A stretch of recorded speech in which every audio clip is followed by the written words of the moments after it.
I think its heart is very much in the right place, but it is a game that through its structure so clearly believes that we have the ability to fix things and that like we are the ones who should be able to fix things, as opposed to looking at the shit we fucked up and being like, okay, we have fucked this up so deeply that we should let this environment restore itself naturally over time, which is like oftentimes the actual answer to like severe environmental damage. It is that like environments are very good at reestablishing themselves. And this is a game that believes wholeheartedly that it is people's like not only responsibility, but like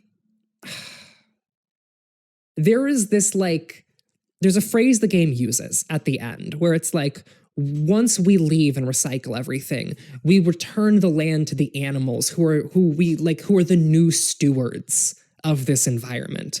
And that like language of stewardship and the idea that like there is still a we are the masters of the earth vibe going on here, and like at the core of the gameplay systems in such a way that like I don't think this is a game that is like convinced that you can fuck things up like that. I mean, you can fuck things up a little bit in terms of like really throwing an environment's like climate out of whack by like, for example, one of the other things you have to do is balance climate. And so, for example, a thing that you can do is burn an area of vegetation and raise the average temperature for an area, or, you know, put in a humidifier that raises the humidity in a region. And like, if you fuck that stuff up, the game will be like, hey, you have like caused mass thunderstorms in this region. But I do think that like, this is a game that imagines environments and our ability to restore them as predictable in a way that I do not think is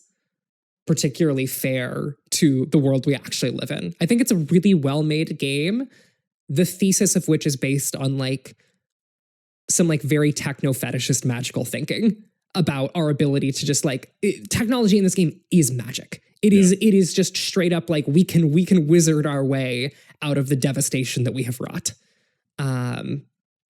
And like, I think its heart's in it. Its heart is very much in the right place, but I am unsure if it like really comes together for me as like a game with something to say, as opposed to just like a really excellent little strategy game that I think is like, has some like really clever design elements to it. I will say that still sounds really interesting as opposed to like, how do I get the yuppies to move in? Which is the arc a lot of us end up on in games of a similar nature. But I know you have a heart out. Yeah. Yeah.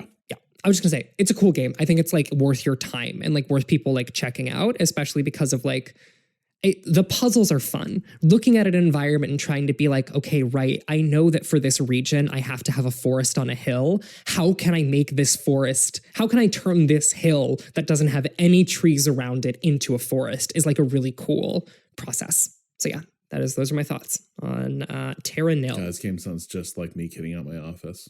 It's just like that, Rob. Bears love bias lighting.